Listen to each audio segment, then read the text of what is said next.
22 رجب اب تو ہم اللہ تبارک و تعالیٰ یہ بچے بھی موجود ہیں. ہم جب بچے ہوا کرتے تھے پڑھا کرتے تھے ہم بھی دیکھتے تھے ہر گھر میں جو ہے وہ کنڈے پک رہے ہیں, گھروں میں حلوے پکائے جا رہے ہیں, تقسیم کیے جا رہے ہیں, ساری بدعات خرافات ہوتی تھی اور پتہ نہیں تھا کہ یہ کیوں ہوتا ہے. 22 رجب جو ہے وہ نام لیا جاتا ہے کہ امام جعفر صادق رحمہ اللہ کی پیدائش کا دن ہے. یاد رکھیے کہ امام جعفر صادق رحمۃ اللہ علیہ کا اس مہینے سے نہ پیدائش کا تعلق ہے نہ آپ کی وفات کا تعلق ہے. تو اصل میں حقیقت ہے کیا؟ 22 رجب سیدنا امیر معاویہ رضی اللہ تعالی عنہ کی وفات کا دن, اور آپ کی وفات پر دشمنوں نے چھپ کر خوشی منانا جو ہے وہ شروع کی.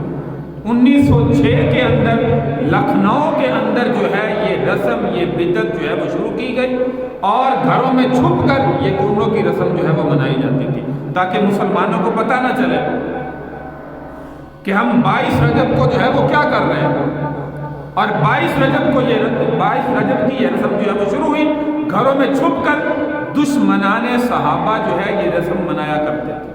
امیر مینائی جس کا نام تھا برصغیر کے اندر, اس نے یہ رسم جو ہے وہ شروع کی اور چھپ کر کرنا جو ہے وہ شروع کیا. آہستہ آہستہ اب اس پر جو ہے وہ ایسا سمجھیے کہ لیول جو لگایا بعد کے اندر, وہ کہا کہ اس میں امام جعفر صادق رحمۃ اللہ علیہ کی پیدائش کا دن ہے, لہذا اس کی خوشی کے اندر ہم جو ہے یہ کنڈوں کی رسم جو ہے وہ منا رہے ہیں. کھانے وغیرہ پکا کر لوگوں کے درمیان خوشی کا طور پر تقسیم کیا جاتا ہے, جو بالکل غلط عقیدہ ہے, غلط رسم ہے.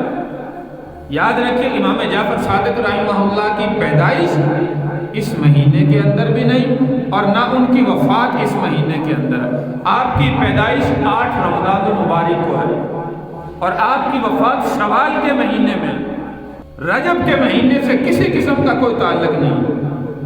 صرف مسلمانوں میں یہ رسم عام کرنے کے لیے امام جعفر صادق رحمہ اللہ کا نام جو ہے وہ شروع کیا گیا, جس میں آہستہ آہستہ مسلمان بھی جو ہے وہ شروع ہو گئے.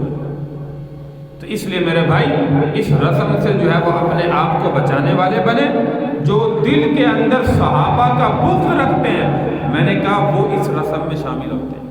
اور الحمدللہ ہمارا ایمان اور عقیدہ ہے کہ تمام صحابہ جو ہے وہ جنتی ہیں, عادل ہیں, اور اللہ تبارک و تعالی نے ان کے ایمان کی گواہی جو ہے وہ اپنے کلام مجید کے اندر خود عطا فرمایا فَإِنْ آمَنُوا بِمِثْلِ مَا آمَنْتُمْ بِهِ فَقَدِ اهْتَدَوْا. اگر ایمان لانا چاہتے ہو تو ایسا ایمان لاؤ جیسے میرے نبی کے صحابہ ایمان لے کر.